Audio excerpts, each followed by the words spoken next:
Hello, welcome back. I know it's been a couple weeks since we've done the Turbo Turkey story. Just had a lot of stuff going on the last couple weeks, working on things, and then dealing with. I was feeling kind of wonky last week, and then I burned my throat on pizza, and yeah, I kind of explained the update, but yeah, sorry about that. And then it got to be late in the day, and it just stuck on them. We were working on a sketch show, which the plan was to do that tomorrow, but then we had to move it to June because a friend of ours got sick with the flu, so he's down for the count for a little bit. Um, so that's unfortunate, but we'll be doing an improv show. So tomorrow night at the Grotto in Seattle. Just a quick plug before I get into the story. We'll be doing our grab bag show, which we did last August. Basically, put a bunch of improv games in a bag, and then we have the audience pick what games we do. So we pick our set right there on the spot. So it's a really fun show, but it's also an easy, quick show to do on when things like this happen. That's because, hey, we're living in crazy times. And yes, I have myself a little blizzard here, so I may periodically eat this while I'm talking. So, maybe you'll be entertained by my eating. I don't know. Maybe you'll subscribe.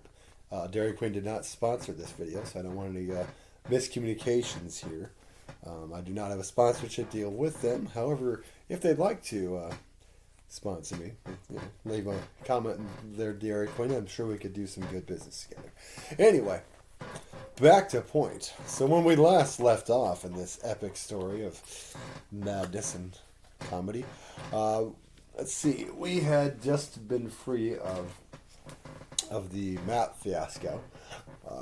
And what had happened is we had actually were doing a kickoff show for Burien, because this was kind of their return after the fire, full return, starting the new season. And what it is it's kind of like a kickoff thing where they show like a scene from the plays they're going to do that season, and then they'll also have music and food and stuff like that, which is super cool.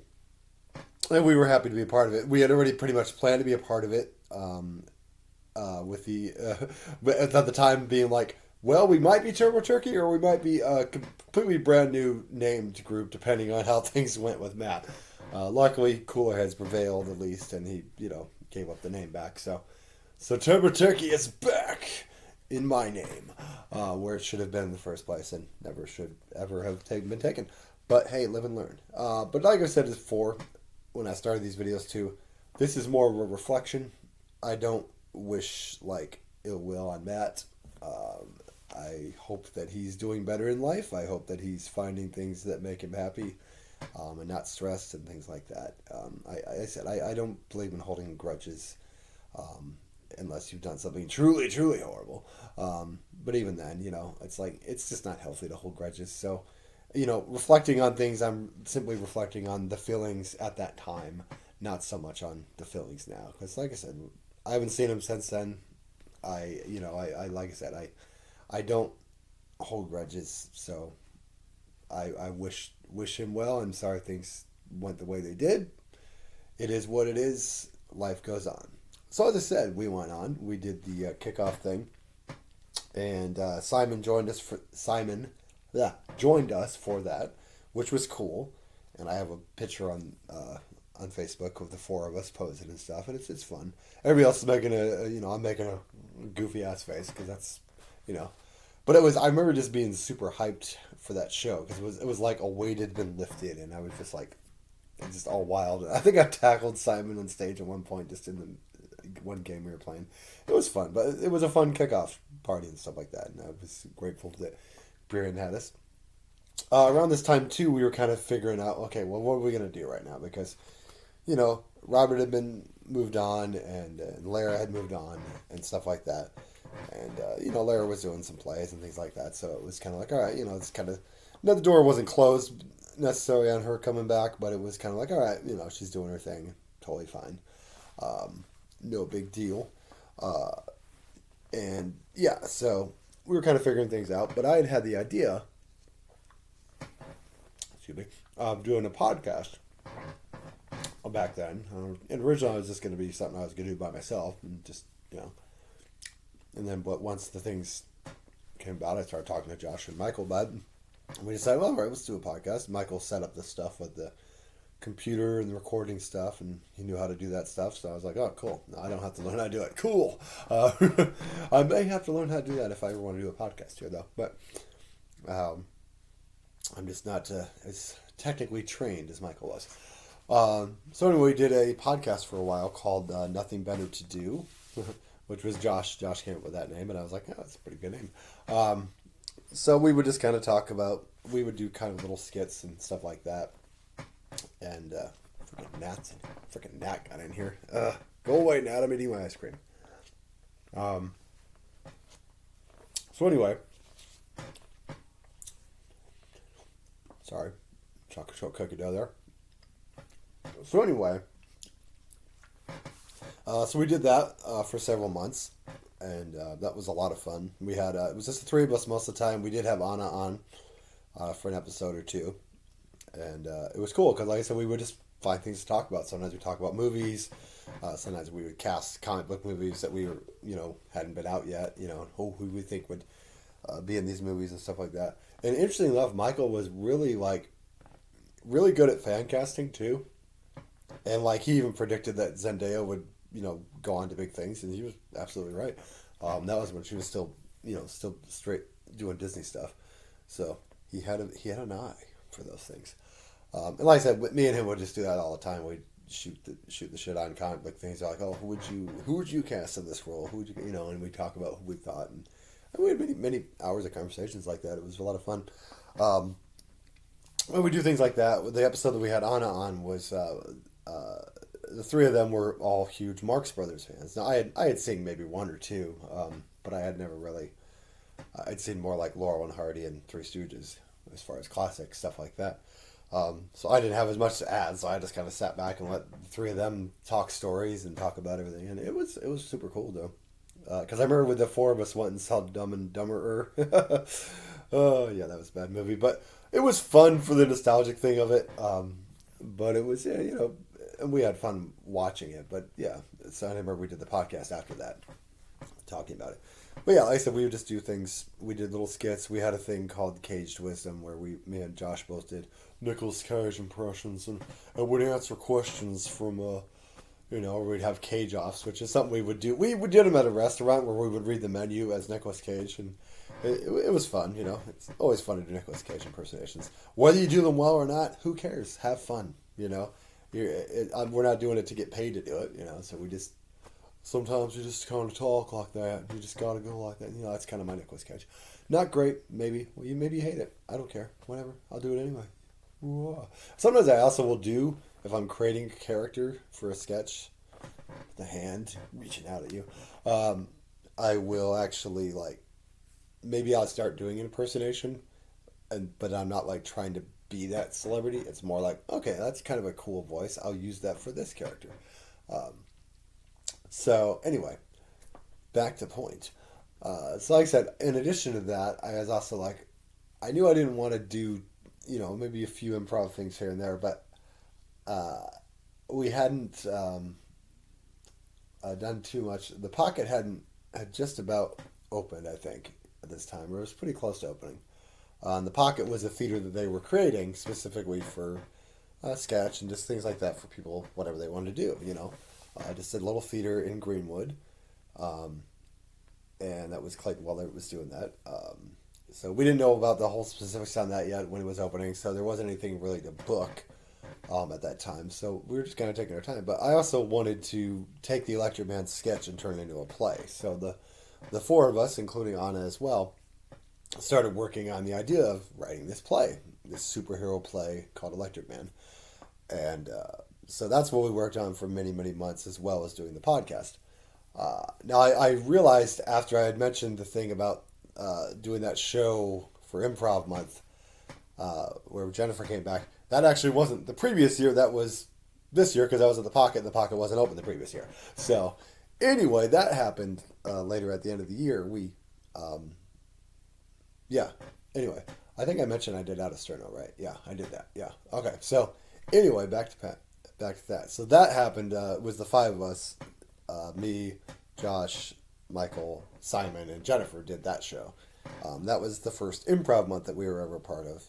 at the Pocket, and it was still kind of. I think it would have been the first time we had been in the Pocket since it had opened, and so it was like, oh, it was super cool. We had a great time. It was cool to work with Jennifer again and stuff like that. And then I knew that they were going to do Sketch Comedy Month, in May, I believe it was.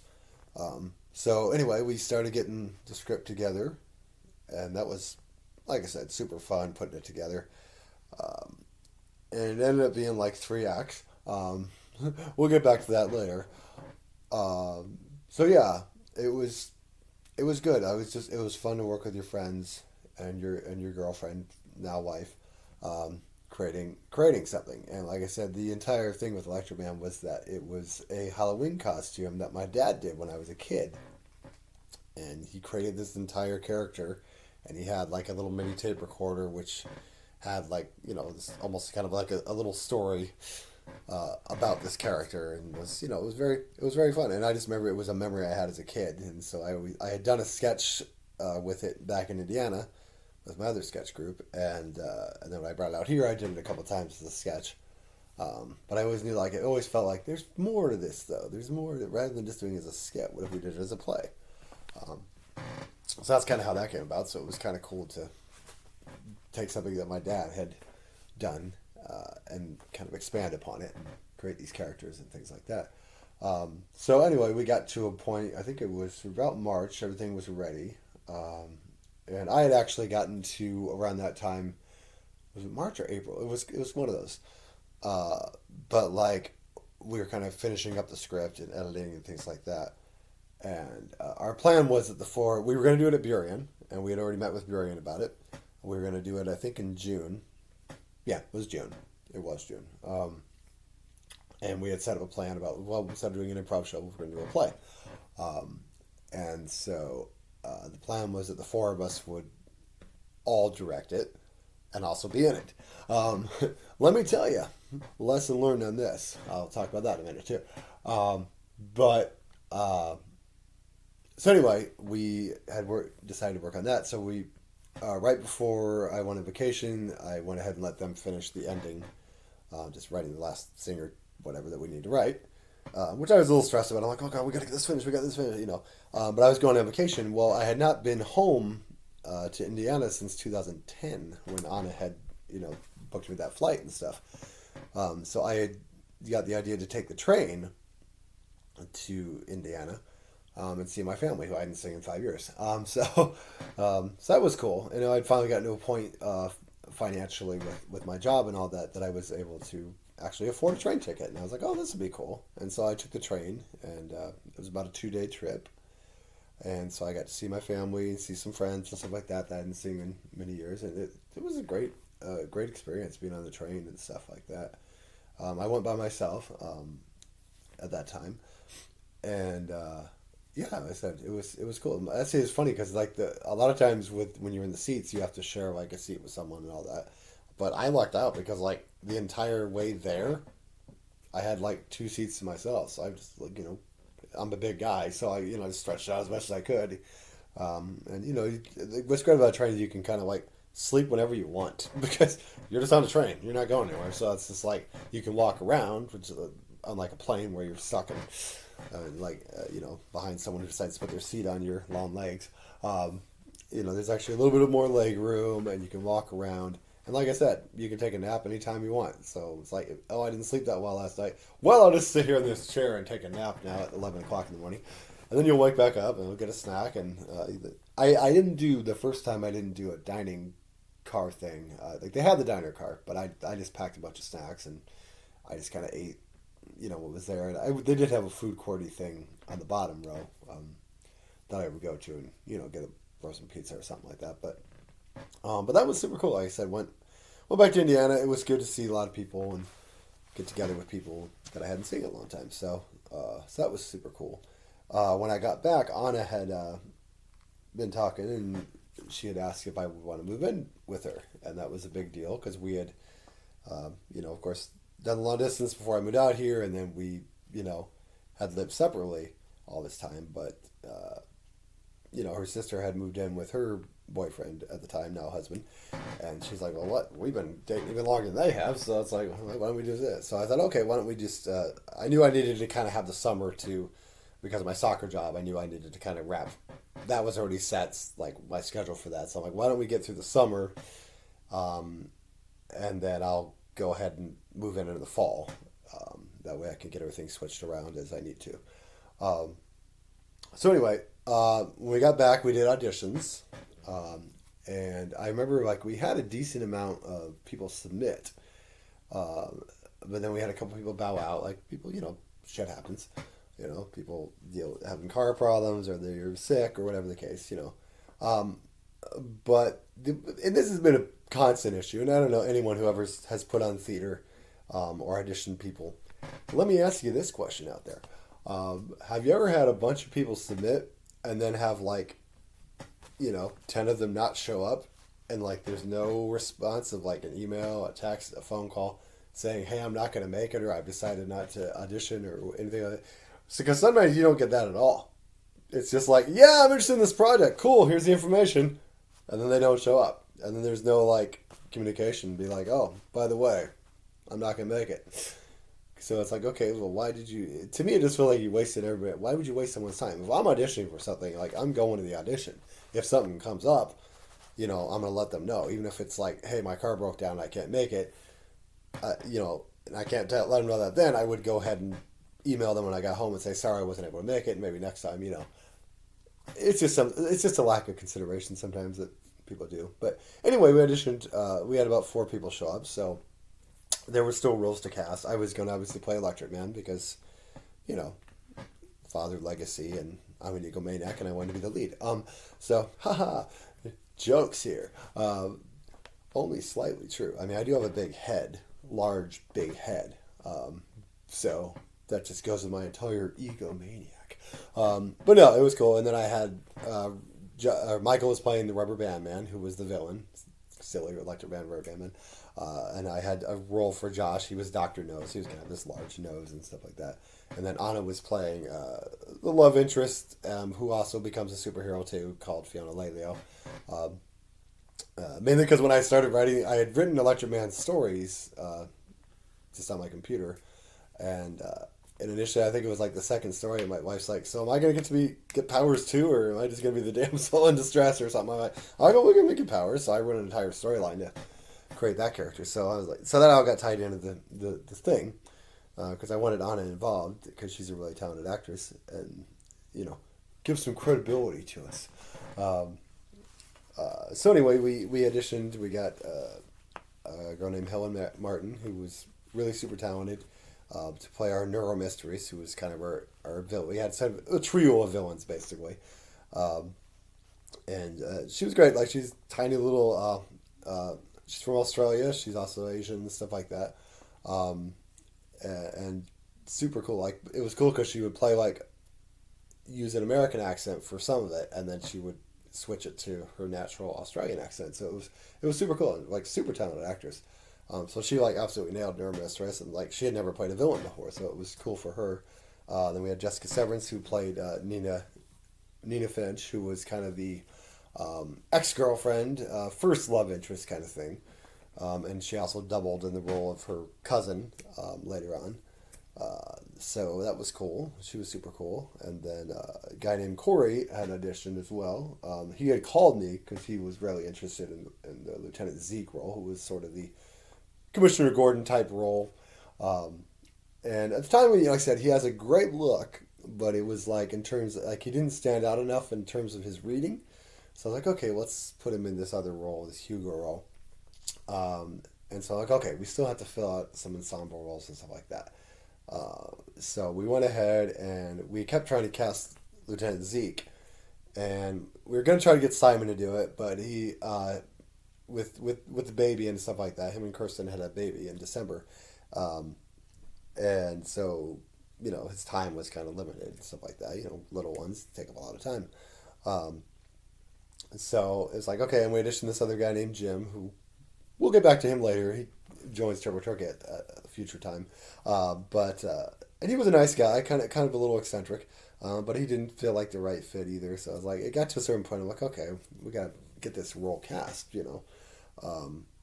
And so, like I said, rehearsals were super fun though. So we did another audition, and we got a girl named Jeanette. She was going to be the narrator, and we got Wendy to play kind of some ensemble roles, and then we had this other girl named Charlie, who was going to play Hugo. And what I ended up doing just after a while is I went in and said, "All right, Corey, you're going to be Lieutenant Zeke," because because he had this strong jawline, so like he looked straight up like he'd be a cop. And so, and he hadn't done a whole lot of acting. He was super nice guy, like absolutely super nice, and just a joy to work with. But like I said, he was still kind of getting into the acting and learning and stuff like that. So we was trying to work with him a little bit. But like I said, in terms of look, great look for the role. So anyway, I auditioned these other three people. Well, we started. Also, I forgot to mention, we had contacted Simone, who had been part of our little Turbo Turkey thing for a while when the Matt stuff was going on. And I kind of reached out to her just to say, I'm really sorry about the way that went down. And, and she's, that's super cool, and really appreciate it. And so she ended up being our stage manager, which was super cool because she had some experience with that.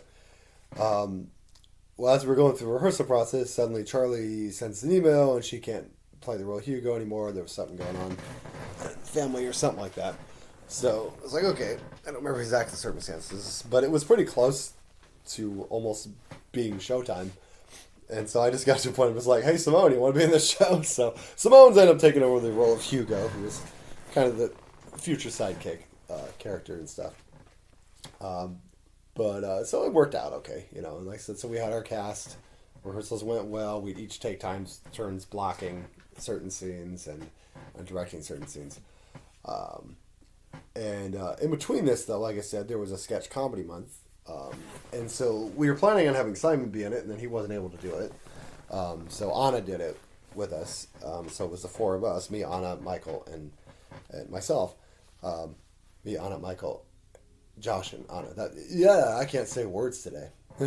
Me, Anna, Josh, and Michael. There we go.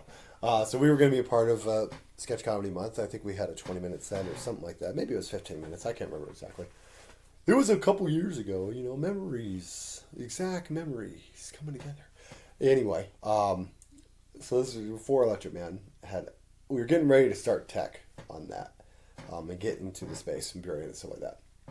Now this time Burien was having a really rough time with their playwright festival and people not being reliable and things like that. There was stuff going on, so they hadn't been in a lot of contact, and we were getting kind of worried, so are we gonna do this thing?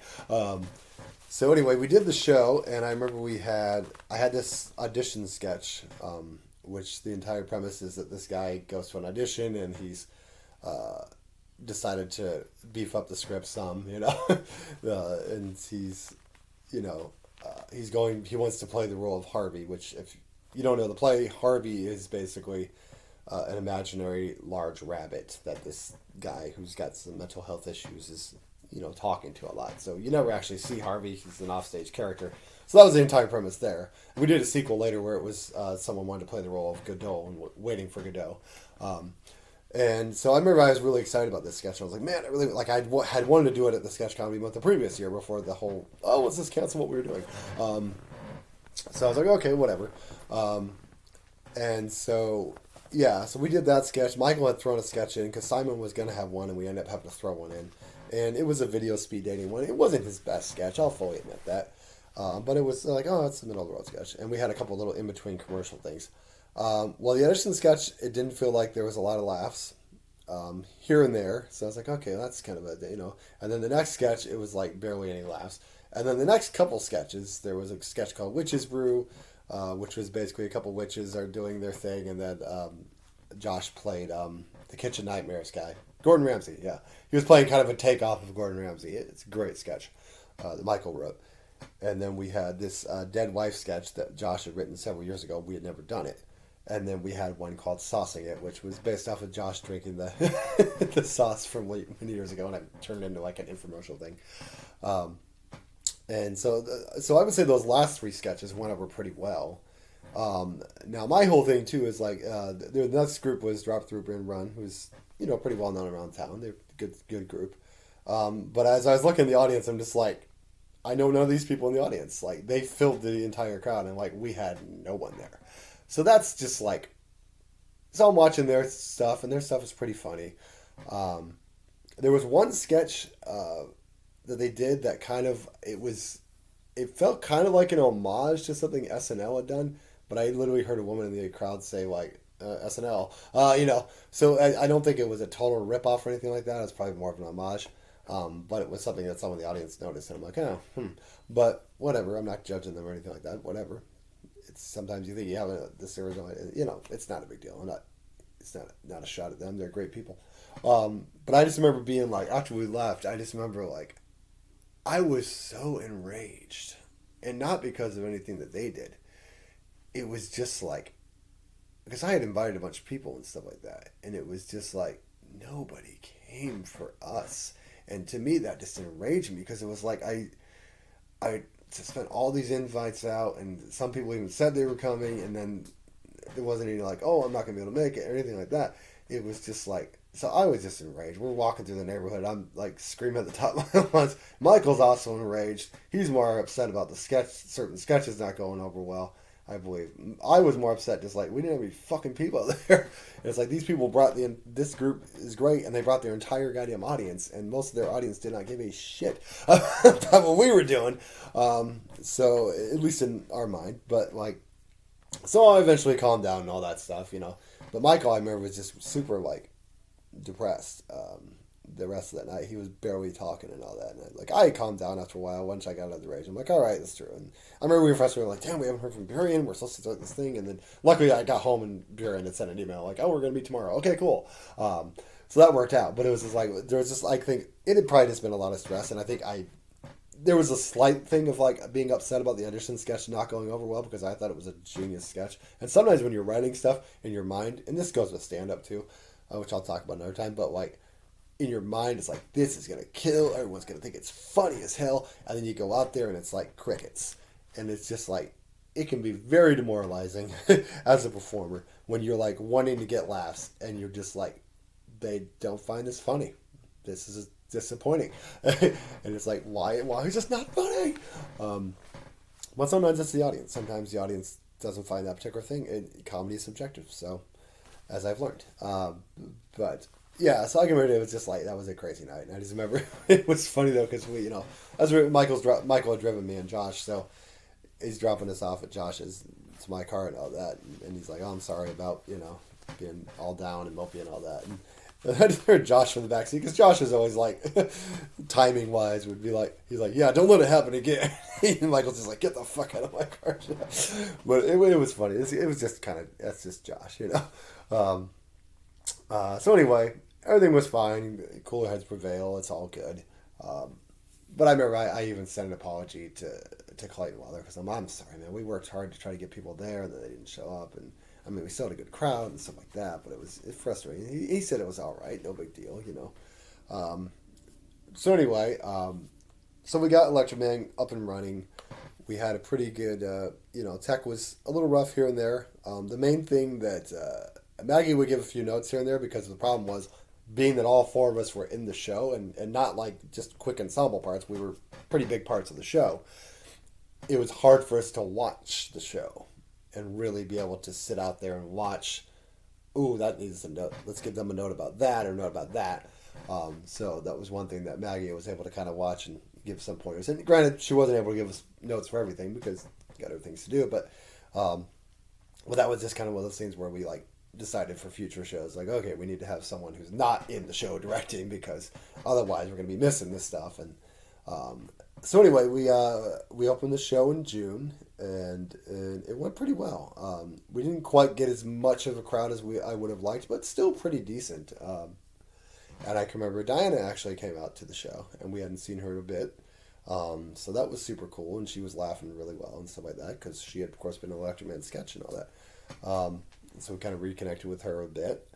And the super cool thing was, like, Jeanette, she had brought in some friends who had some kids, and the kids, like, took pictures with us while we were in costume and all that, as superheroes and villains and things like that. They wanted to take their picture with us. So that was, like, super cool, being able to just have that kind of moment of, like, hey, these kids think we're cool, To me, it's a cool thing. So yeah, like I said, the show went pretty good. Basically, everybody liked the show. The biggest criticism was it's too long, and I don't know if it was 3 hours, but it was 3 acts, so it was pretty close to 3 hours. So in things I've tried to look for for other plays that I've done or other superhero things that I've done is just to like, okay, we need to keep it at 2 acts, and if we need to make some cuts, we make some cuts. But it was super fun. We had a great cast. We had a great crew. A good soundtrack that I had for it too. A lot of music in it and stuff. Just to give it that superhero movie type feel. I think it was every one I do has some kind of movie inspiration. This one had a bit of, like I said, it was kind of a combination of a film noir mixed with Batman '66 mixed with Batman 1989. So there's a lot of goofy characters in it. But no, it was super cool. And I remember Michael actually gave us these. It's here somewhere. I don't know. It's messy here. I need to clean. But he had done these like comic book covers for everybody in the show. He like made these in on his computer as sort of a cast gift. And like I said, we still have it and stuff like that. So super cool. As far as like sketch and improv, other than those two improv and sketch months, at that time we had been so focused on the play. And we'd already talked like, okay, let's do something next year. And we definitely liked working at BRA and stuff like that. And I said, let's plan on something next year. And we had planned on doing, and Michael had said too that he had been a bit overwhelmed having to do a lot of extra stuff. And I said, yeah, absolutely. So he says, maybe next time I can just direct. And I'm like, sure, no problem, And so, yeah, so anyway, we had talked about doing a show, which we called The Dark Meat, which we did do the next year, but we'll get into that later. And I remember we had the idea that we were going to do 4 horror shorts, horror comedies, and we'd each write one. And that was the plan. Then we'd each direct each other's so that we could direct and not be in them. Was the plan. So I remember we had our cast party at a park the following week, and that was super fun. I had gotten this volleyball thing and then realized I couldn't set it up, so we just kind of played volleyball without a net. And I got some chicken and stuff like that. And I said everybody came, so that was cool. And I remember I was talking because I had Simone in mind for the lead role in the horror comedy I was writing. So I let her know right then and there that we were really appreciating her professionalism and all that stuff. And what was great too was that I had done a GoFundMe, and I was able to pay every actor through the raised money. So it was a nice feeling because especially after that mad experience, I'm not paying nobody nothing. It was nice to be able to say, hey, everyone gets money. And I say it was $50 stipend or something like that. It's all we could really afford. But I said a lot of it was out of our pocket or out of fundraising. But it was our first show, so give us a break. But but it was a good feeling, especially after some of my financial difficulties from the past, to be able to say, here we go, I can pay all these people. Some of it's from the GoFundMe, some of it's coming out of my account, whatever. Didn't matter to me. I just wanted to make sure everybody got paid and everybody was happy. So I remember the next week we got together. This was the week I stayed at Anna's apartment up in Lake City, kind of just to see how it would work. And I would drive to work from there and try to see how the commute would work that way and how long it would take me and all that stuff. So that was kind of the other plan, was to figure out how, going, because I worked down south. So I had to work that out and some of that. So that was a super fun week. And I remember 4th of July, we had Michael and Josh came over too. I cooked us dinner and stuff like that. And then we started talking about what our ideas were for the dark meat. Michael had 2 ideas. He gave one to Anna because she had thought she could do something with it, which was, zombies having a dinner party, basically. Which is, what was it? Dinner at 8. With the ATE, which is the title of it. So that was a funny title. And then Michael's other idea was kind of guess who's coming to dinner, but it's the son brings a vampire girlfriend basically to dinner. So that kind of thing. My premise was called Jenny, and basically she has a stuffed otter named Ollie who comes to life, and they get into mischief and darkness. And then Josh had his, which was, what was it called? My God, what was it called? I'm forgetting the name of it. Why am I forgetting the name of it? Anyway, but his was very fourth wall breaking, sort of like a guy who plans a murder and stuff like that. A rich guy who plans a murder. So they were all pretty good not sketches, plays. They weren't fleshed out at that point. We were just talking about them. And we had planned on actually reading what we had the next week. So this is kind of where things are going to take a turn emotionally for those of you who aren't prepared for this. So I'll let you all know that. So the plan was that we were going to meet the next Saturday. Simon was going to meet with us as well. And we were going to talk about maybe filming a couple things as well. Try to get something on YouTube and stuff like that at that time. To have something, just while we weren't doing sketch and improv shows and things like that or working on plays, we would have some stuff to put on YouTube. And Michael had always wanted to film some things. And so that was what we were going to meet about. And Simon was going to film. He's really good doing stuff on film. So anyway, I had texted Michael that week and all that. We texted back and forth. I remember one of the texts he had sent was we had found out that Marissa Tomei was going to play Aunt May in the new Spider-Man, and he's just like, man, now I kind of want to sleep with Aunt May. He's like, I get it. Oh yeah, one other funny story. I remember one time during Election Man rehearsal, sorry to flash back real quick, but I had been in a hellacious traffic jam. I had gone from Puyallup? Is that how I never know how to say these things. But anyway, the P word. Anyway, I had been coaching down there, and we had rehearsal in Seattle, and it was bumper to bumper traffic from that particular highway, and then I-5 was just as bad. So we were supposed to start fight choreography that day because obviously there were some fights in the show, and I'm running late. I'm super irritated, and I remember earlier that week, I had been watching Supernatural, and I noticed that Lauren Cohen was on there, and she's from The Walking Dead and stuff like that, and she's British, and on there she used her natural accent, and on Walking Dead she has that Southern accent, and I thought, man, she's super attractive. I think I said something about her being super hot or something like that, and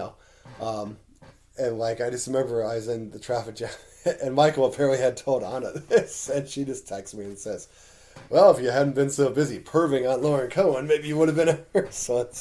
Which at that time, in the tension of things, broke a little bit of the tension, and I, had a good laugh about that. Unfortunately, more traffic jam happened, and then I just remember I reacted the wrong way. I walked into the room, and the first thing I did was throw a chair across the room. And it kind of slid towards Wendy. It didn't hit her, luckily, but I felt really bad about that because I was not trying to hurt anybody. I just was so fucking frustrated by the day. I just been in traffic for 2 hours, and it was we had this kind of deal of you had one freak out. If you have to have a freak out, you're having a bad day, you get one freak out, and that's it. So I'm like, there's my freak out. So I'm not proud of it. Anger gets the best of us sometimes. But that was just, I wanted to share that funny story real quick. So anyway, I had been really excited about having the meeting that day. And I was online doing something. I think I was trying to order a Young Guns shirt or something like that. I just remember that very well. And then Michael started calling me. And I'm like, oh, okay. And I thought it was kind of strange because Michael and me usually just text each other. We're like, oh, we'll be there at 3 or be there, So I thought, oh, that's kind of weird that he's calling, but maybe, maybe it was a question that he needs from the phone. And when I answered, it was his mom. And I thought, oh, that's weird. And she starts off with Michael's not going to make it to rehearsal or the meeting or whatever. And I'm like, okay. So I'm thinking, oh, is he just got the flu or something like that? And then she says, I just found him dead in his bed. So yeah, that's that's a hell of a way to find out that stuff. And so yeah, I was definitely in total shock. I was just like, oh my god, oh my god, and I didn't cry then, because it was more the shock of trying to process it.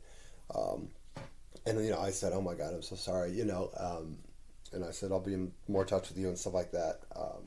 And I needed to let other people know what was going on, but I just remember that was such a gut punch because I was in such a good mood that day, and then yeah, and I remember like I hung up with her and stuff like that because she obviously had other people she had to call herself, and yeah, then I remember I can't remember if I called my mom first or I called Anna first. Or I called John. I can't remember who I called first, but I called someone, and the first person I called, the minute I said the words "Michael's passed away," I just lost it. Because for me personally, I had lost pets, of course, cats and stuff like that, and my turtle when I had a turtle, and I'd had grandparents pass away. Had aunts pass away, but a lot of it was usually when they were super older. They were older. They had been in bad health for a while. Um, Michael was the first time I'd ever had anyone, number one, that young, and number two, just out of the blue. Like not even like no warning. It wasn't like he had been fighting any sickness or had any kind of. We had hung out the previous week, the 4th of July, and had a friggin' blast. Had a lot of laughs, things like that, and so it was tough. And I remember I called on it, and she had to go do a play that day too. So it's just like fuck. Um, and so I also called Simon, called Josh. Josh was just like in disbelief too, and like, was like, "Are you fucking with me?" type of thing. I'm like, "No, I'm not." And so I said, "We'll still meet and we'll talk about Um, so because I knew I just had to get out of the house, because that's when I was still living down in Auburn, and I knew if I just sat in that house, I would just pretty much cry all day. But yeah, and then of course, I shared it with other people who had been in Electric Man cast, people from Turbo Turkey in the past, just letting everybody know. After talking to Rusty, we did post stuff on Facebook, to his page and things like that. And yeah, but I remember we met up, me and Josh and Simon all met up, and we just kind of talked about whatever things. And then Simon also let us know that him and Kirsten were going to be moving to the Boston area and stuff like that. So it was just like, damn, it's like my one friend passes away, my other friend's moving away. So it's like, man, double blow. But yeah, it was, and like I said, there was a lot of good people who said a lot of great things about him on Facebook. And a lot of people who texted back and just like, were super supportive about it. And I remember the three of us kind of just sat there and talked about him, and talked about how hardworking he was and how dedicated he was to the group. Like I remember he said to me one time, he says, I don't want to leave this thing until we get to a certain point where we're successful, and this is where it needs to be, And I remember we went and saw this one show at Theater Schmieder one time, and he was like, "This is cool. How do we take it over?" Like we've always wanted to have a regular gig, like not just like, oh, we're doing a sketch comedy month thing or we're doing sketch fest or whatever, but like having a regular gig that we're constantly doing shows. So yeah, and so we talked about that. We all, of course, had a group hug cry together and stuff, and I think we smoked a joint that night too, which I'm not a big weed person, but I figured that day, okay, we had success. I made a deal with Josh that if we were successful and made money from Electric Man, which we did, that I would smoke a joint with him, and so this felt like the right time. I only took a couple of hits; it wasn't a big deal, but yeah. And I remember because Maggie had let me know that what we had made, and I went ahead and told her to give the money to Rusty and Kevin, or Michael's parents. I said just give the money to them, whatever they need, because it was the right thing to do.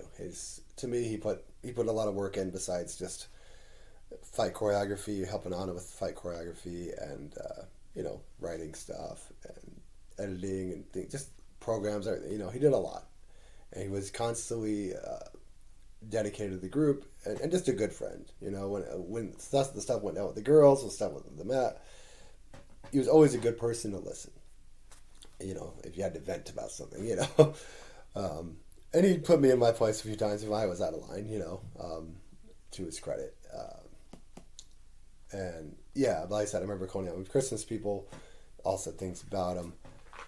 But I will get to that in a minute. And yeah, and we had and Durian was great. They planned a memorial for him, which we did in August, which was super nice of them. And sorry to be all dour. It's just like reliving everything. It gets emotional. So yeah, just to talk about Coney Island Christmas for a minute. Everybody but two people from that cast said something about Michael. And I don't like to, like I said, about holding grudges and things like that. This is one I kind of do a little bit. There was a couple that was in the show, and they got along great with Michael. Like, I'm not saying they're the best friends in the world, but they got along great with them. They laughed, and like, they never said nothing. Not a like message on Facebook, not a text, not an email, nothing. They didn't come to the memorial. It was just like, I get people are busy, I get it, we all get busy, we all get work, and we all get tired. And yeah, people deal with grief differently too. I understand that too. But like, you don't have to say something to me, but at least say something to his parents or something. And so, like, to this day, they've never said a damn thing about him. And so that, I'm sorry, to me that ticks me off.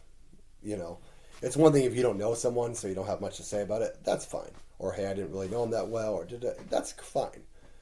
But to not even give any kind of condolences, to me, it's just that lacks class to me. And I just pretty much, I don't even really talk to them anymore. Not that I didn't really talk to them much after that show anyway, but like, it just, to me, I'm not going to mention their names because I don't want to make a big thing about it, but it just bothers me. I think, it's one thing if like, hey, we didn't like this guy, but they did. They got along with him great. And we all got along great in that cast. So it was just, to me, if you're watching this and you know me and you want to know who I'm talking about, feel free to message me and I'll tell you specifically who I'm talking about. But I said I don't want to be shouting out names too much on here, because it's a long thing and I'm not trying to make a big thing about it.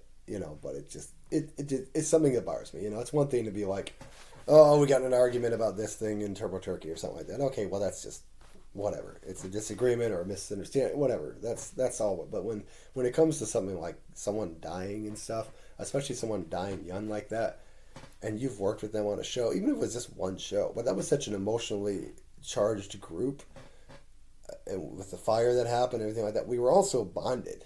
So it just felt like kind of like a slap in the face,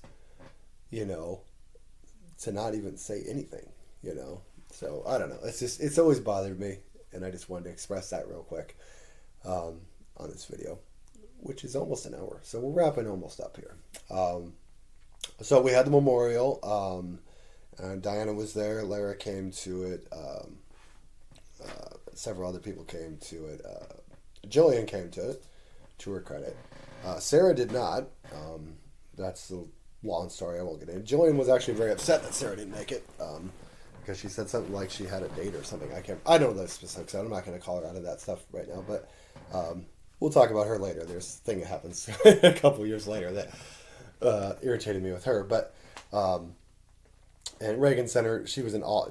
Reagan had moved back to Alabama and got married and stuff. So she wasn't around, but she at least sent her condolences. So credit to her for that.